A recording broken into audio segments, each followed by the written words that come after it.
morning, my dear students. இன்னைக்கு நம்ம பார்க்க போற டாபிக் யூனிட் நம்பர் 2ல மாடல் நம்பர் 7. இதுல செகண்ட் சாப்டர், செகண்ட் யூனிட்ல செகண்ட் சாப்டர் டிஸ்ட்ரிபியூஷன் சிஸ்டம் அப்படின்னு சொல்லி இதுவரைக்கும் நம்ம யூனிட் நம்பர் 1ம் சரி, யூனிட் நம்பர் 2ல ஃபர்ஸ்ட் பார்ட்டும் சரி வாட்டர் பத்தி நிறைய படிச்சிட்டோம். வாட்டர்னா என்ன, எங்க அவைலபிளா இருக்கு, அதை எப்படி ட்ரீட்மெண்ட் கொடுத்து வெளியே கொண்டு வர்றது இப்படின்ற விஷயங்களை பூரா நம்ம பார்த்துட்டோம். இப்போ என்ன பண்றோம் அப்படின்னா சரி கம்ப்ளீட்டா வாட்டர் பூரா ட்ரீட்மெண்ட் பண்ணி ரெடியா இருக்கு வாட்டர். இந்த வாட்டர் நம்ம என்ன பண்ணணும் அப்படின்னாக்கா சொசைட்டிக்கு சப்ளை பண்ணணும். சொசைட்டிங்கிறது பப்ளிக் என்ன பண்ணணும், நம்ம சப்ளை பண்ணணும். அப்போ அதுக்கு என்னென்ன மெத்தட்ஸ் நம்ம அடாப்ட் பண்ண போறோம், அந்த இதை பத்தி நம்ம டீட்டெயிலா படிக்கிறது தான் என்ன அப்படின்னாக்கா டிஸ்ட்ரிபியூஷன் சிஸ்டம் அப்படின்றது. ரொம்ப சின்ன டாபிக், அதே சமயத்தில் ஈஸியான டாபிக். நம்மளுடைய டெய்லி ரொட்டீன் லைஃப்ல மீட் பண்ணக்கூடிய இன்சிடென்ட் நிகழ்ச்சிகள் தான் அதுல பூரா எல்லாமே படிக்க போறோம். அதனால ரொம்ப ரொம்ப ஈஸியா இருக்கும், பார்த்துக்கோங்க. ஃபர்ஸ்ட் பாத்தீங்கன்னா சரி முதல்ல மீனிங் என்னன்னு சொல்லிடுறேன், பார்த்துக்கோங்க. It is a system that supplies safe and wholesome water with adequate pressure and required quantity to all the area where the consumers live. கன்சூமர்ஸ்ங்கிறது யாரு அப்படின்னா பப்ளிக். அவங்க எங்க இருக்காங்களோ அவங்களுக்கு நல்ல குடிதண்ணி என்ன பண்ணணும் அப்படின்னா தேவையான ப்ரெஷர்ல எந்த விதமான பிரச்சனையும் இல்லாம சப்ளை பண்ணணும். அதான் என்னன்னா டிஸ்ட்ரிபியூஷன் சிஸ்டம் அப்படின்றது. சரி, மெத்தட்ஸ் ஆஃப் டிஸ்ட்ரிபியூஷன் அப்படின்னு சொல்லி அடுத்து ஒன்று கொடுத்துருக்காங்க. அது என்ன அப்படின்னு சொல்லி 3 டைப் ஆஃப் மெத்தட்ஸ் நம்ம டிஸ்ட்ரிபியூஷன் பண்ற மாதிரி இருக்கும். 3 டைப்ஸ் ஆஃப் டிஸ்ட்ரிபியூஷன் மெத்தட்ஸ். அதுல பாத்தீங்க ஃபர்ஸ்ட் பாத்தீங்கன்னா கிராவிட்டி சிஸ்டம் அப்படின்றது ஃபர்ஸ்ட் டைப். செகண்ட் பாத்தீங்கன்னா பம்பிங் சிஸ்டம் அப்படின்றது. மூணாவது பாத்தீங்கன்னா combine gravity and pumping system. இந்த 2 சிஸ்டம் சேர்ந்து என்னது அப்ளிகபிள் ஆகும் இந்த மூணாவது சிஸ்டத்துல பாத்தீங்கன்னா. இப்போ 1 by 1 பார்ப்போம். ஃபர்ஸ்ட் பாத்தீங்க அப்படின்னா gravity system. So gravity system அப்படின்றது நான் என்ன பண்றேன்னாக்க ஒரு படத்தை மூலம் எக்ஸ்பிளைன் பண்ணிருக்கேன். ரொம்ப சிம்பிளா புரியுற மாதிரி இருக்கும். இப்போ பாத்தீங்கன்னா கிராவிட்டி சிஸ்டம் அப்படின்னு சொல்லிட்டாலும் என்ன ஆகும் அப்படின்னா சரி, அதாவது வாட்டர் சோர்ஸ் எங்க நமக்கு வாட்டர் இருக்கும், அந்த வாட்டர் சோர்ஸ் ஹையர் லெவல்லையும் நம்ம சப்ளை பண்ணக்கூடிய சிட்டி லோயர் லெவல்லையும் இருந்தது அப்படின்னா இங்க இருக்கக்கூடிய வாட்டர் நம்ம இங்க கொண்டு வரக்கு என்ன பண்றோம் அப்படின்னா ஈஸியா பைப் லைன் பயிற்சியாச்சுனாக்கா வேற எக்ஸ்ட்ரா ஃபிட்டிங்ஸ் நம்ம பண்ண வேண்டியது இல்லை. ஆட்டோமேட்டிக்கா டேப்பை ஓபன் பண்ணிட்டாலே கிராவிடேஷனல் ஃபோர்ஸ் ஆட்டோமேட்டிக்கா என்ன வந்துடும். ஏன்னா வாட்டர் சோர்ஸ் ஹையர் லெவல்ல இருக்கு, கன்சூமர்ஸ் இங்க கீழே இருக்காங்க. அப்ப என்ன இங்க இருந்து நீங்க பைப் லைன் பயிற்சி கொண்டு வரும்பொழுது எந்த விதமான டிஸ்டர்பன்ஸ் இல்லாம ஆட்டோமேட்டிக்கா இது வாட்டுக்கு தண்ணி இங்க ஓடி தரும். This is called gravity system. அத மேல என்ன சொல்லிருக்காங்க அப்படின்னா in this method the source of water supply is located at the higher level and the distribution area is situated at the lower elevation. The water is conveyed from higher elevation to source to lower elevation of distribution area through pipes or by any other means under gravity only. எந்த டைப்ல நம்ம கடத்திட்டு போனாலும் சரி ஈஸியா நடக்கும், ஆட்டோமேட்டிக்கா கீழே ஓடி வந்துடும். Very simple method. இதான் என்ன பண்ணாங்க ஃபர்ஸ்ட் கிராவிட்டி சிஸ்டம் அப்படின்றது. இந்த மெத்தட் நம்ம எப்போ அடாப்ட் பண்ண முடியும்னா வாட்டர் சோர்ஸ் ஹையர் லெவல்லையும் கன்சூமர்ஸ் லோயர் லெவல்ல இருந்தாங்கன்னா இந்த மாதிரி நம்ம அடாப்ட் பண்ணிக்கலாம். ஓகேவா, ரைட். அடுத்து செகண்ட் மெத்தட் பாத்தீங்க அப்படின்னா பம்பிங் சிஸ்டம். இது அப்படியே அதுக்கு ஆப்போசிட்.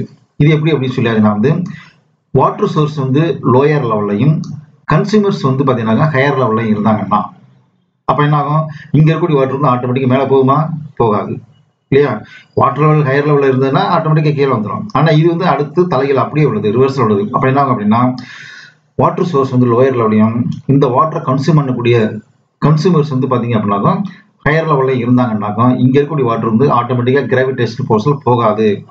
அப்ப என்ன பண்றோம் அப்படின்னா வி அடாப்டிங் பம்பிங் சிஸ்டம். இங்க இருந்து என்ன பண்றோம்னாக்கா பைப் லைன் பதிச்சு என்னது பம்பிங் ஸ்டேஷன் ஒன்று ப்ரொவைட் பண்ணி மோட்டார் வச்சு அந்த மோட்டரை ஆன் பண்ணி என்ன பண்ணாங்க இந்த வாட்டரை என்ன பண்ணோம் பம்பிங் மூலமா மேலே கொண்டு வந்து அதற்கப்புறம் அந்த கன்சூமர்ஸ்க்கு நம்ம சப்ளை பண்ணணும்.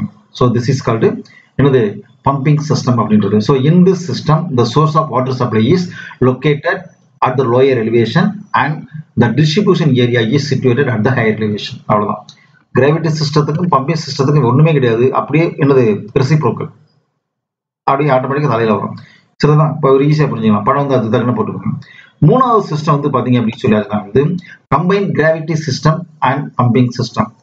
கிராவிட்டி சிஸ்டமும் இருக்கும், அதே சமயத்துல பம்பிங் சிஸ்டம் அடாப்ட் பண்ற மாதிரி இருக்கும்.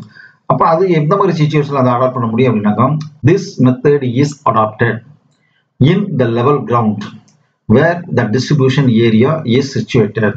அதாவது டிஸ்ட்ரிபியூஷன் ஏரியாங்கிறது என்ன அப்படின்னு சொல்லாங்க வந்து கன்சியூமர்ஸ் வந்து எங்க இருக்காங்க, கன்சியூமர்ஸ் பப்ளிக் எங்க இருக்காங்க அப்படின்னா அவங்க வந்து லோயர் லெவல்லையும் கிடையாது, ஹையர் லெவல்லையும் கிடையாது, நல்ல ஒரு சமதளமான ஒரு கிரவுண்ட்ல இருக்காங்க. அப்படின்ற பட்சத்தில் நம்ம என்ன பண்றோம் அப்படின்னா சரி the water from lower elevation source is pumped and stored in the elevated reservoir. அப்ப என்ன பண்றோம் அப்படின்னா சரி ஒரு சமதள பரப்புல வந்து கன்சியூமர்ஸ் இருக்காங்க அப்படின்னு சொல்லியாச்சுனாக்கா அங்க வந்து பக்கத்துல என்னது லோயர் லெவல்ல இருக்கக்கூடிய வாட்டரை பம்ப் பண்ணி எடுக்கிறோம். அப்ப என்னது ரெண்டாவது சிஸ்டம் அடாப்ட் ஆயிருக்கு. பம்ப் பண்ணி எடுத்த வாட்டர் என்ன பண்றோம் அப்படின்னா சரி ஒரு ஓவர் ஹெட் டேங்க் மேல கட்டி அதுல என்ன பண்றோம் ஸ்டோர் பண்ணி வச்சிடறோம். எப்போ வந்து நம்ம கன்சியூமர் சப்ளை நினைக்கிறோமோ அப்போ வந்து என்னது ஓவர் ஹெட் டேங்க்ல இருந்து கீழே கொண்டு வந்துடும். அப்போ கன்சியூமர்ஸ் வந்து லெவல் கிரவுண்ட்ல இருக்காங்க, வாட்டர் சோர்ஸ் வந்து லோயர் லெவல்ல இருக்கு. அந்த லோயர் லெவல்ல இருக்கக்கூடிய வாட்டரை என்ன பண்றோம்னாக்கா பம்பிங் சிஸ்டம் மூலமா வந்து மேல கொண்டு வந்து அதுக்கப்புறம் என்ன பண்றோம் அப்படின்னாக்கா சரி ஒரு எலிவேட்டட் ஓவர் ஹெட் டேங்க்ல வந்து வாட்டர் ஸ்டோர் பண்ணி வச்சு எப்போ வாட்டர் வந்து நம்ம சப்ளை பண்ண நினைக்கிறோமோ அப்போ வந்து என்னது ஆட்டோமேட்டிக்கா கிராவிடேஷனல் ஃபோர்ஸ்ல வந்து சப்ளை பண்ண போறோம். ஸோ இதுதான் என்ன அப்படின்னாக்கா கம்பைன் என்னது system of gravity and pumping system அப்படின்றது. இப்போ உங்களுக்கு ஓரளவுக்கு என்னங்கிறது தெரிஞ்சிருக்குன்னு நினைக்கிறேன். இது வந்து இந்த மெத்தட் வந்து பார்த்தீங்கன்னா ரொம்ப ரொம்ப சின்ன டாபிக் தான், அதனால வந்து நம்ம ஓரளவுக்கு இது கொஞ்சமான விஷயங்கள் மட்டும் படிச்சுட்டா போதும். இதுல வந்து பாத்தீங்க அப்படின்னா சரி கொஸ்டின்ஸ் எப்படி கேட்பாங்க அப்படின்னு சொல்லி முதலே சொல்லிடுறேன். பாத்தீங்க அப்படின்னாக்கா வாட் இஸ் டிஸ்ட்ரிபியூஷன் சிஸ்டம் அப்படின்னு சொல்லி 2 மார்க் கொஸ்டின்ல கேட்கற சான்சஸ் இருக்கு. அதுக்கப்புறம் name the different methods of distribution அப்படின்னு சொல்லி கேட்டாங்க அப்படின்னாக்கா இந்த 3 சிஸ்டத்தை பத்தி எழுதிக்கலாம். Gravity system, pumping system, combine gravity and pumping system அப்படின்றது. சரிங்களா? What is distribution system and list out the different different methods சொல்லியாச்சுனாக்கா இதையும் இதையும் எழுதிட்டீங்க அப்படின்னாக்கா என்னன்னா ஒரு 3 மார்க் கொஸ்டின்ல கேட்பாங்க. இல்ல 2 மார்க் கொஸ்டின்ல கேட்டாங்க அப்படின்னாக்கா வாட் இஸ் டிஸ்ட்ரிபியூஷன் சிஸ்டம் தனியா கேட்பாங்க, இல்லைன்னா list out the different methods of distribution system சொல்லி கேட்கற சான்சஸ் இருக்கு. சரிங்களா? அதுக்கப்புறம் வந்து பாத்தீங்க அப்படின்னா சரி 10 மார்க் கொஸ்டின்ல கேட்டாங்க அப்படின்னாக்கா explain the different methods of distribution system சொல்லி கேட்டுருவாங்க. 10 மார்க் கொஸ்டின்ல கேட்டாங்கன்னா explain in detail with neat sketches the different systems of water சப்ளைன்னு கேட்டாச்சுனாக்கா 3 மெத்தடையும் நல்லா தரவா என்ன படம் போட்டு எக்ஸ்பிளைன் பண்ணுது. ஃபர்ஸ்ட் மெத்தட் வந்து கிராவிட்டி சிஸ்டம். இந்த படத்தை போட்டு இப்போ நான் சொன்ன மாதிரி இல்லைங்க, இதுல வந்து நீங்க மனப்பாடம் பண்ணி எழுதணுங்கிற அவசியமே கிடையாது, படத்தை மட்டும் புரிஞ்சுக்கோங்க. கிராவிட்டி சிஸ்டம்ங்கிறது வந்து ஆட்டோமேட்டிக்கா வாட்டர் வந்து கன்சூமர்ஸை போய் ரீச் ஆகும். அப்போ கண்டிப்பா வந்து வாட்டர் லெவல் ஹையர் லெவல்ல இருக்கணும், கன்சூமர்ஸ் வந்து என்ன லோயர் லெவல் இருக்கும். அப்போ என்னது இங்க இருந்து வாட்டர் இங்க கொண்டு வரும்போது ஆட்டோமேட்டிக்கா என்னது கிராவிடேஷனல் ஃபோர்ஸ் தன்னாலே வந்து என்னது வாட்டர் வந்து ஃப்ளோ ஆகி கீழே வந்துடும். அடுத்த மெத்தட் வந்து பாத்தீங்க அப்படின்னு சொல்லி வந்து பம்பிங் சிஸ்டம். இது அப்படியே கம்ப்ளீட்டா ரெசிப்ரோக்கல் தலையில வரும். அதாவது வந்து வாட்டர் சோர்ஸ் வந்து லோயர் லெவலையும் கன்சூமர்ஸ் வந்து மேலே இருக்காங்க அப்படின்னு சொல்லலாம். இங்க இருந்து வாட்டர் மேலே ஆட்டோமேட்டிக்கா போகாது. அப்ப என்ன பண்ணணும், இங்க இருக்கிற வாட்டரை லிஃப்ட் பண்ணணும். அப்ப லிஃப்ட் பண்றதுக்கு என்ன பண்றோம் அப்படின்னாக்கா we provide some arrangements. அந்த அரேஞ்ச்மெண்ட்ஸ் தான் என்ன அப்படின்னாக்கா பம்பிங் சிஸ்டம் அப்படின்றது. சரிதானா? ரைட். 3வது சிஸ்டம் என்ன அப்படின்னு சொல்லியாச்சுனாக்க வந்து combination of pumping and gravity system. இது எப்போ அடாப்ட் பண்ணுவாங்க அப்படின்னு சொல்லி வந்து கன்சூமர்ஸ் வந்து ஒரு சமதளமான கிரவுண்ட்ல, அதாவது மேடுலையும் கிடையாது பள்ளத்திலையும் கிடையாது, பேம் கிரவுண்ட்ல இருக்காங்க.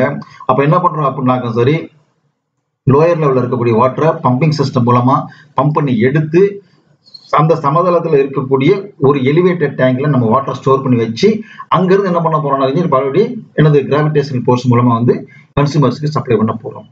புரிஞ்சுதா? இந்த மாதிரி தான் கொஸ்டின்ஸ் கேட்பாங்க. கொஸ்டின்ஸ் எப்படி கேட்கறான்னு சொல்லிட்டு ரொம்ப ஈஸியான ஒரு சாப்டர். இதுல ஈஸியா வந்து எல்லாருமே நல்லா படிச்சுன்னா கம்ப்ளீட்டா வந்து மார்க் எடுக்கிற சான்சஸ் இருக்கு.